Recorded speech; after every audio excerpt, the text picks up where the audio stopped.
দাদা আপনি উপাসটা যান। আরে দাদা আপনি উপাসটা যান। ও দাদা আরে ওনার রাস্তা মাপুন মাপুন মাপুন। এখানে আছে কতগুলো পরিবারকে রাখার আপনাদের পরিকল্পনা আছে? সেটা আমি জানি না, আমাকে বলা হয়েছে শুধু দরজা জানলা করবে। আমাকে এক একটা কন্টেনারে কটা করে দরজা কটা করে জানলা হবে? মোটামুটি 8টা জানলা হবে আর 2টো করে দরজা। একটা দরজা তো এক্সিস্টিং আছে, আরেকটা অন্য সাইড। ব্যবস্থা করা হয়েছে আর কিছু বলা হয়নি আমাকে। কতজন থাকতে পারবে ভিতরে মোটামুটি? 200 স্কোয়ার ফুট আছে মোটামুটি। ধরুন এক একজন যদি আমরা জেনারেলি 12 স্কোয়ার ফুট ধরি, 15ই ধরুন, মোটামুটি 15 জন মতো থাকা যেতে পারে, 12 থেকে 15 জন। 7টা কন্টেনার এসছে, আরো কি আসার কথা রয়েছে? সেটা আমি বলতে পারবো না। শুধু কি দরজা জানলা না তার সঙ্গে আলো পাখা? হ্যাঁ হ্যাঁ, সেগুলো আমি জানি না, আমি সিভিলের, সেই জন্য আমাকে শুধু দরজা জানলা। আপনার নাম এবং ডেজিগনেশনটা? আমি এক্সিকিউটিভ ইঞ্জিনিয়ার, পিডব্লিউডি।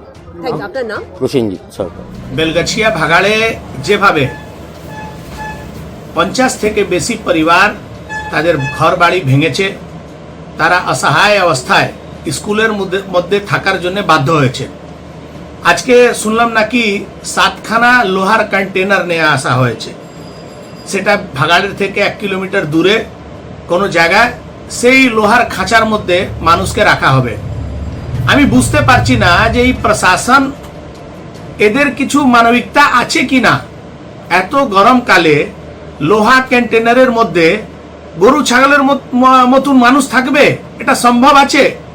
যিনি এই পরিকল্পনা করেছেন আমি ওনার কাছে আশা করি যে উনি এই দুপুরবেলা একবার 2 ঘন্টার জন্য ওই কন্টেনারের মধ্যে থেকে একটু দেখান।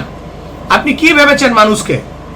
এই দেশে এই রাজ্যে কি মানে মানুষের এতটুকু পাওনা আছে যে তাকে আপনি এই গরমকালে লোহা কন্টেনারের মধ্যে থাকার জন্য বাধ্য করবেন?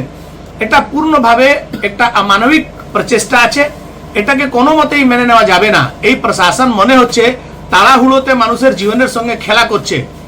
একেবারে এদের মধ্যে মানবিকতা শেষ হয়ে গেছে।